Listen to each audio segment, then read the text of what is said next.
अस्सलाम वालेकुम। जी, वालेकुम सलाम। क्या नाम है आपका? ज़की। ज़की साहब ये बताएँ कि हम लोग इस वक्त F9 पार्क में मौजूद हैं और चंद रोज़ कबल यहाँ पे एक दिलखराश वाक़या पेश हुआ है। आप उसको किस नज़र से देखती हैं? देखें, उसको थोड़ा-सा मैंने काफ़ी आगे-पीछे मालूमात करने से ये पता चला है कि लड़की रात 8 बजे यहाँ आई थी, एक लड़के के साथ।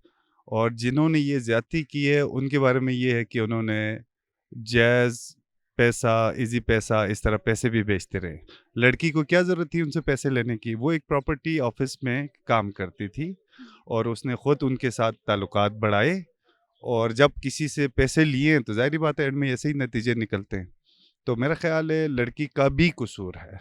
अब इसमें इंतज़ामिया का कोई काम नहीं है। अब कोई आता है यहाँ हज़ारों लोग आ रहे हैं, घूम रहे हैं, फिर रहे हैं तो इसमें इंतज़ामिया क्या करे? मना कर दे, सबको गेट से वापस भेज दे।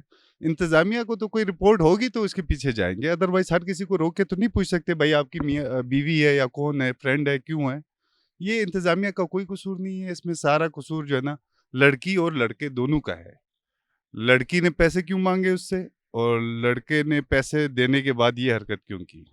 आपने कहा कि लड़की ने पैसे माँगे और उन्होंने पैसे दिए और फिर वो लड़के के साथ आई। तो आपकी मालूमात के मुताबिक क्या वो जिस लड़के के साथ आई थी उसी से पैसे लेती रही या जिन्होंने रेप जिन्होंने किए? किया उनसे पैसे माँगती रही है। तो वो आई किसके साथ?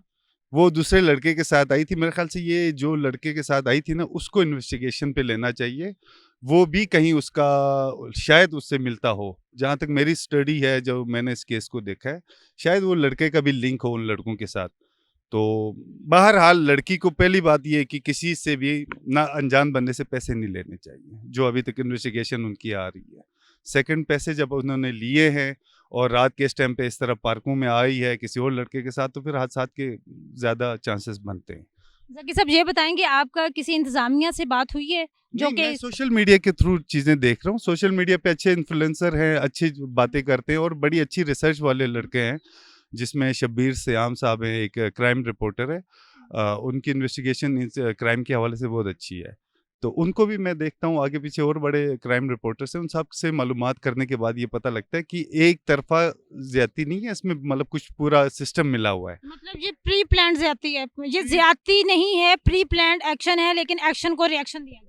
हाँ, एक्शन भी हुआ है, रिएक्शन भी हो रहा है, तो इसमें अब आप लोग जो है ना इस बात का लाज़मी ख़्याल रखें कि इंतज़ामिया कहीं से भी कसूरवार नहीं होती, जब लड़का और लड़की खुद से कहीं जाके कुछ करते हैं या उनके पीछे कुछ। अब उन्होंने बताया था इंतज़ामिया को हम जंगल के अंदर जा रहे हैं या ऐसी छुपी हुई जगह पे क्यों बैठे, अभी यहाँ से कोई किसी को क्यों नहीं उठा के लेके जा रहा? अभी हम आए हैं इस टाइम पे, शाम तक हम बैठते हैं, अज़ान से पहले वापस जाते हैं।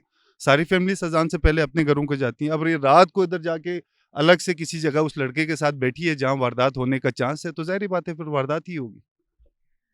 आपने ये भी कहा कि उसने ईज़ी पैसा तो ज़ाहिर-सी बात है वो लड़के तो फिर उसके जानने वाले होंगे ना, अनजान लड़के तो ना, नहीं। वो प्रॉपर्टी ऑफ़िस में जॉब करती थी, उनके साथ उसने ताल्लुकात बनाए, जहाँ तक मैंने आगे सोशल मीडिया पे देखा है और उनसे पैसे माँगती रही और वो लड़के उनको पैसे भेजते रहे। ये अभी तक मेरी जो मालूमात हैं आगे-पीछे रिसोर्सेज़ से पता चला है। बहुत शुक्रिया। यू वेलकम, अल्लाह हाफ़िज़।